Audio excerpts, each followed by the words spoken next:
2 weeks had passed since baby Ini arrived in their lives, and the private room in Seoul Children's Hospital had become a second home for the Kim brothers. The sterile white walls were now decorated with colorful drawings that Taeyoung had brought, and the windowsill was lined with small toys and flowers that each brother had carefully selected. The room hummed with the quiet sounds of medical equipment, but it also carried something warmer, the constant presence of love and hope. Yoongi, our oxygen levels are perfect today. Look at these numbers. He stood beside her crib, reviewing the morning's medical reports. With the meticulous attention he brought to his most complex surgeries. Despite the clinical nature of his words, his voice carried a tenderness that his brothers had rarely heard before.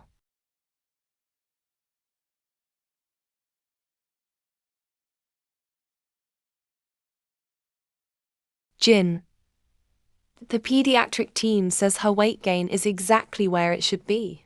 She's gained almost a full pound since we brought her in. Jin's hand rested gently on the crib's edge. His eyes, never leaving Ini's sleeping form. There was something in his expression, a mixture of protectiveness and pain that the other brothers had begun to notice but hadn't dared to question. Namjoon. Her cognitive responses are improving too. Yesterday she tracked my finger when I moved it across her line of sight. Hoseok, that's wonderful. Brain development is so crucial in the first few months.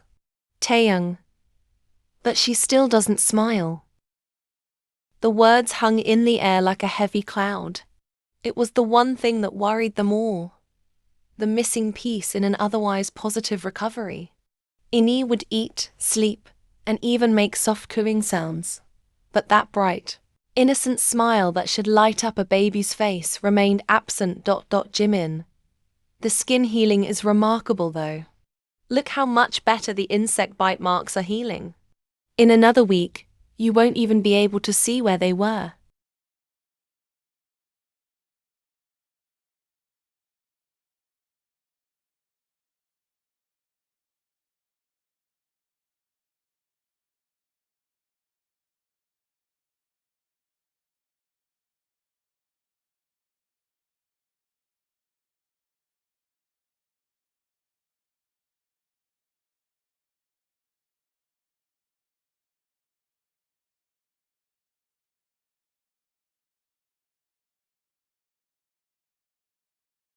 Taeyoung.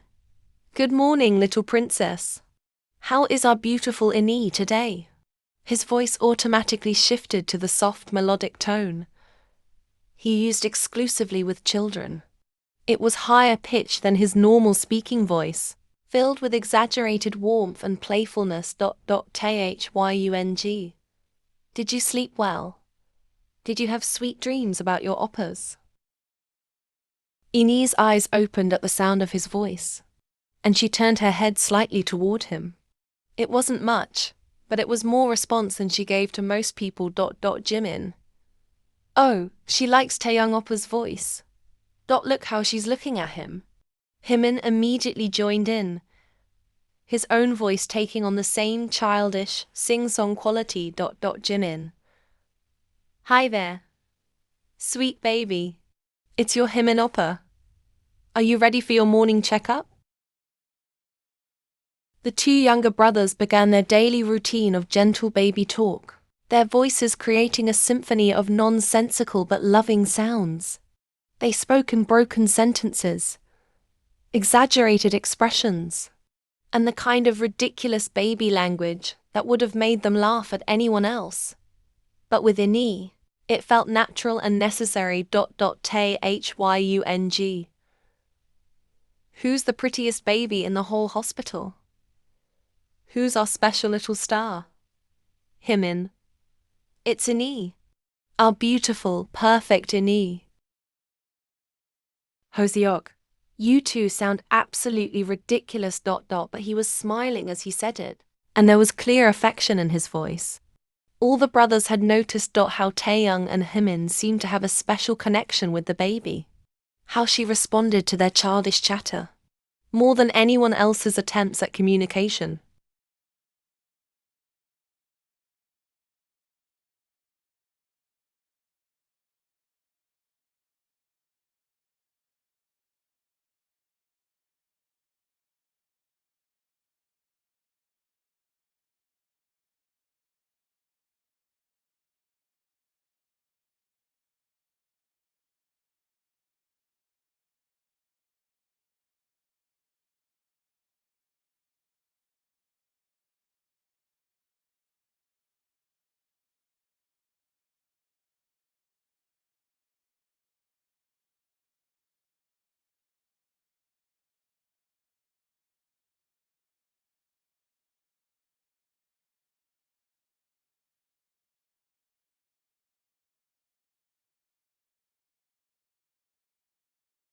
As if responding to their conversation, Ini made a soft cooing sound, her eyes bright and alert as she looked between Taeyang and Jim in Yoongi eye. She definitely responds to you two more than anyone else. Double quotes. Jin. It's beautiful to watch. You both have such a natural way with her. Jungkook. What about me? I've been trying to make her smile for 2 weeks. He leaned over the crib and began making exaggerated facial expressions, puffing out his cheeks, crossing his eyes, sticking out his tongue. His efforts were so dramatic and silly that his brothers couldn't help but laugh. Jungkook. Come on, Ini. Just one little smile. Look how funny your Jungkook oppa is. He continued his comedic performance, making increasingly ridiculous faces. But Ini just stared at him with the same serious expression she always wore.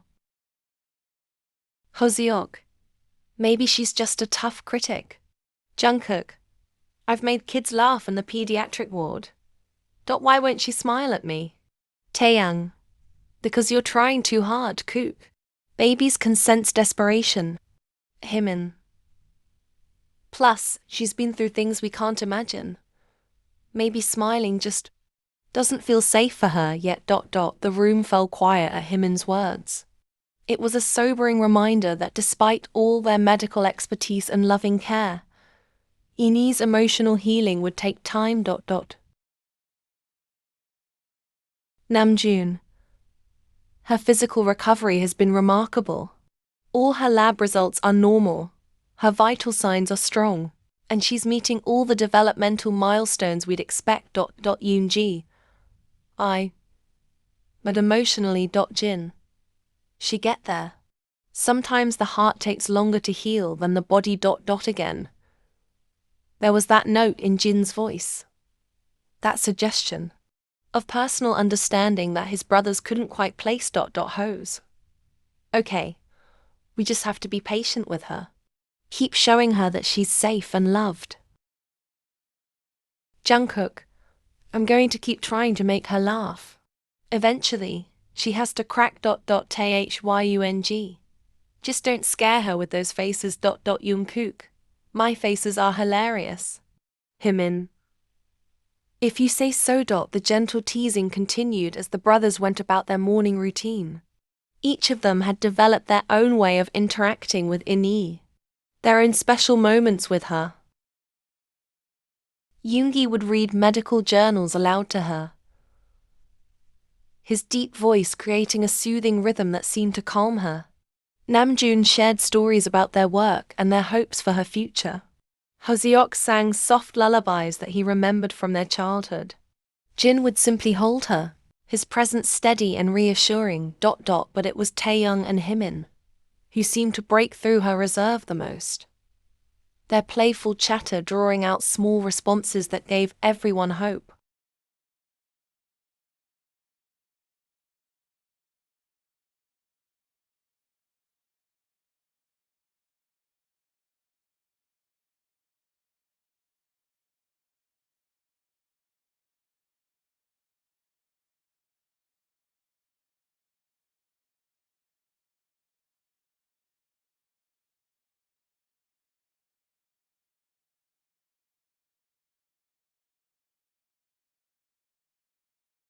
Taeyoung. Security. She's a baby, not a witness and protection. Jungkook. She's our baby. That makes her the most important person in Korea. Himin. Jungkook is already planning to be an overprotective OPPA. Jungkook. Absolutely. No boys allowed near her until she's 30. Hose, okay? What about friends? She need to socialize with other children. Jungkook. Female friends only. And they'll need background checks. Namjoon. You're insane. Jungkook. I'm prepared. There's a difference. Thyung. What do you think, Innie? Should your Jungkook Oppa be allowed to scare away all your future friends? He leaned down close to her, speaking in his gentle baby voice. Thyung. Or should we team up against him when you're older? Himin. Definitely team up against him. We'll protect you from your overprotective op as. Jungkook. Hey, I heard that. Taeyoung. Good. It was meant for you. The playful banter continued throughout the morning. Each brother taking turns holding a knee, talking to her, trying to coax out some sign of happiness. But as the day wore on, she remained as serious and quiet as ever. Dr. Park. Good afternoon, everyone. How's our little patient today? Dr. Park, the lead pediatrician, entered for the daily examination. He'd grown accustomed to finding the room full of worried brothers, hovering over their newest family member. Yoongi. All her vitals are stable. She's been alert and responsive to voices. Dr. Park. Excellent. Let me take a look. As he conducted his examination, the brothers watched anxiously, looking for any sign of change or improvement.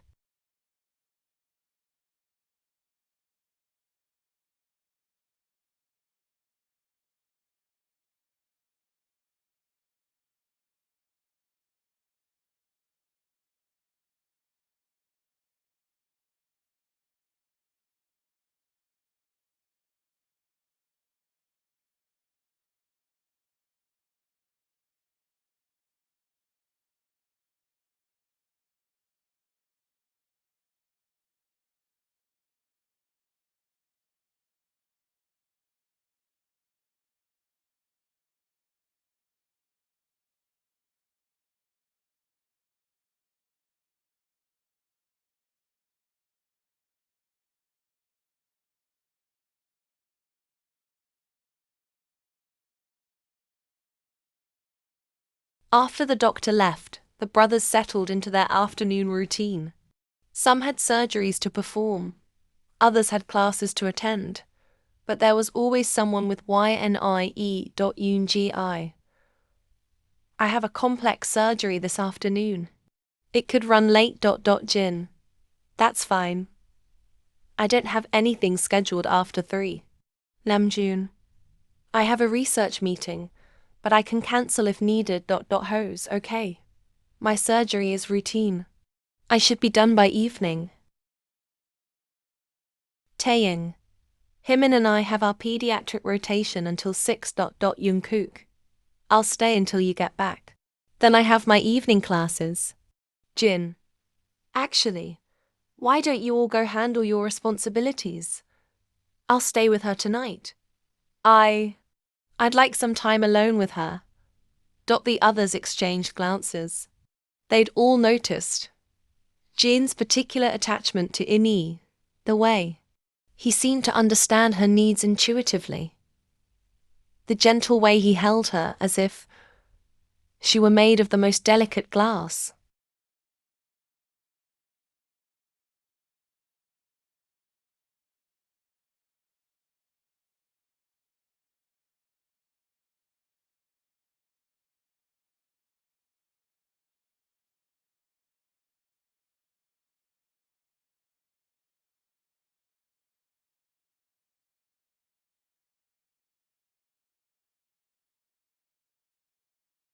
Jin. It's just you and me tonight, little princess. He settled into the comfortable chair beside her crib, watching as she looked around the room with curious eyes. The soft lighting created a cozy atmosphere, and for the first time in weeks, Jin felt some of his constant tension begin to ease. Jin. You know, when I first saw you, it felt like like I was seeing her. So beautiful, so precious. His voice was barely above a whisper, as if he were sharing a secret. Jin, you remind me of someone very special. Someone I couldn't save. Ini's eyes seemed to focus on his face, and Jin had the strangest feeling that she was actually listening, actually understanding in some way. Jin. But I'm going to save you. We all are. You're going to have the most wonderful life. Surrounded by people who love you more than anything in the world. As the night deepened, Jin found himself talking to Ini about everything. His childhood, his dreams, his hopes for her future. She remained awake and alert, seemingly content to listen to his soft voice. Jin, are you getting sleepy, sweetheart? It's past your bedtime. But instead of settling down for sleep, Ini began to show signs of restlessness. Small whimpering sounds escaped her lips, and she began to move her tiny arms and legs in agitation. Jin. What's wrong, baby? Are you uncomfortable? The whimpering grew louder, more distressed, and Jin felt his heart rate spike.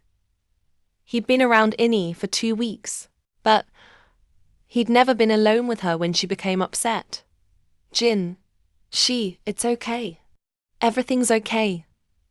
But his soothing words seemed to have no effect. The whimpering escalated to crying, and then to the kind of desperate wailing that Jin had only heard on the night Yoongi brought her in.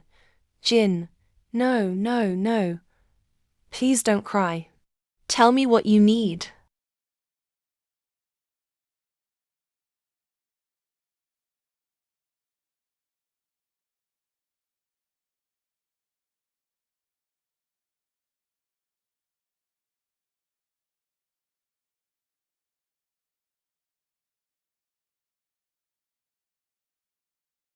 Jin, I should call someone. I should call Taehyung. With trembling fingers. He dialed Taehyung's number, but it went straight to voicemail. He tried Himin, then Jungkook, all unavailable probably, still in their evening rotations or classes. Jin, come on. Someone pick up. But as Ini's cries grew more desperate, Jin realized he was on his own. The sound was triggering something deep in his memory. Something he tried so hard to bury. A hospital room, much like this one. The sound of crying. Desperate, heartbroken crying. And his own voice. Much younger, much more broken. Please don't cry. Please don't leave me. Jin, no, not now, I can't. I can't fall apart now. But his whole body was trembling as the memories threatened to overwhelm him. His breathing became shallow. His vision blurred with unshed tears. Double quotes. We did everything we could, Seokjin. Sometimes these things just happen. But she was supposed to be okay. You said she was going to be okay. Asterisk. I'm so sorry. Double quotes. Jin. Stop it. Stop it right now. She needs you. With tremendous effort, Jin pushed the memories away and focused on the crying baby in front of him. Whatever was happening to him, whatever demons from his past were trying to surface, Ini needed him more. Jin. I'm here, baby. I'm here, and I'm not going anywhere. He reached into the crib with shaking hands and carefully lifted Ini out. The moment she was in his arms, something shifted. Her crying didn't stop, but it seemed to lose some of its desperate edge. Jin, I'm here, baby. I'm here, and I'm not going anywhere. He reached into the crib with shaking hands and carefully lifted Ini out. The moment she was in his arms, something shifted. Her crying didn't stop, but it seemed to lose some of its desperate edge. Jin. That's it. You just wanted to be held, didn't you? His own voice was shaky, tears streaming down his face, but he held her close against his chest, one hand supporting her head, while the other rubbed gentle circles on her back. Jin, I've got you. I've got you. And I'm never letting go. Slowly, gradually, the crying began to subside. Eni's tiny body relaxed against him, and her sobs turned to small hiccups and whimpers. Jin colon, there we go. There's my brave girl. But even as she calmed down, Jin's hands continued to shake. The memories were still there, threatening to pull him under. But he forced himself to stay present, to focus on the warm weight of the baby in his arms. Jin, you know what? I think you might be hungry after all. All that crying probably worked up an appetite. He moved carefully to the small kitchenette area, where they kept Eni's bottles and formula. With one hand still supporting her, he managed to prepare a bottle, testing the temperature on his wrist the way the nurses had shown them. Jin. Let's see if this helps, sweetheart.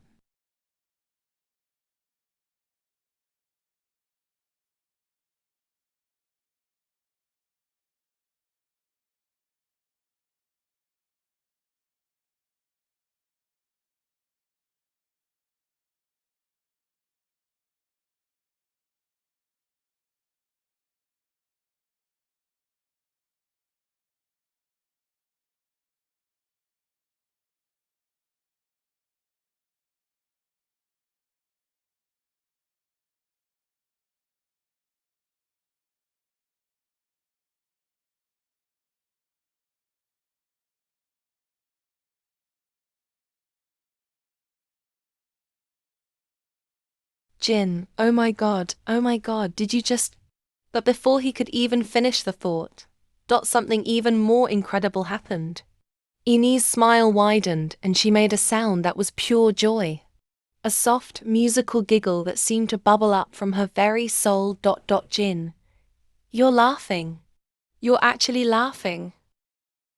Tears were streaming down his face now, but they were tears of pure happiness. As if encouraged by his reaction, Eni giggled again, this time throwing her tiny arms and legs in the air in a gesture of pure delight. Jin, look at you. Look at my beautiful, perfect girl. He couldn't contain his emotions anymore. Holding Eni carefully against his chest, Jin began to sob. Great, heaving sobs of relief and joy and overwhelming love. Jin, I thought you might never smile. I thought you might be too hurt, too scared. But look at you. Eni continued to giggle and wave her limbs, as if she was celebrating along with him. The sound was the most beautiful thing Jin had ever heard. Pure innocence and joy, untainted by everything she'd been through. Jin. You're going to be okay. You're going to be more than okay. You're going to be happy. He held her close, crying and laughing at the same time, overwhelmed by the magnitude of this moment. After 2 weeks of worry, of wondering if they'd ever see her truly happy, here she was, giggling in his arms like the healthy, normal baby she was meant to be. Jin colon, wait until your oppas see this. Wait until they hear your beautiful laugh.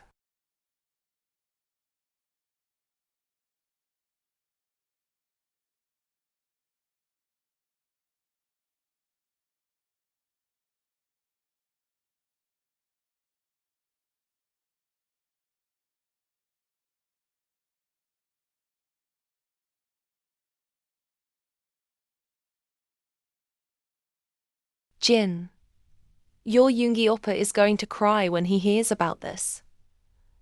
And Taeyong oppa is going to be so jealous that he missed your first smile. Yni cooed softly, as if she were participating in the conversation. Jin. But it was meant to be just you and me tonight, wasn't it? This was our special moment. As the night grew later, Jin found himself reluctant to put Ini back in her crib. She seemed perfectly content in his arms, occasionally making soft, happy sounds, her eyes bright and curious as she looked around the room. Jin, I know I should let you sleep, but I don't want this to end. I don't want to stop seeing you smile. And as if she understood, Ini gifted him with another soft giggle, her whole face lighting up with joy. Jin. Okay, maybe a few more minutes. Your oppas are going to be so amazed. When they hear about tonight, he began to plan how he would tell the others, how he would describe this perfect moment, when their little princess finally showed them that she was ready to be happy. But for now, it was just the two of them, sharing something beautiful and healing in the quiet of the hospital room. Jin, I love you so much, Ini. More than I ever thought possible. And I promise you, sweetheart, your life is going to be filled with so many more moments like this. So much joy, so much laughter, so much love. As if sealing his promise, Ini reached up and wrapped her tiny fingers around one of his, holding on tight as she drifted off to sleep with a peaceful smile still gracing her perfect little face.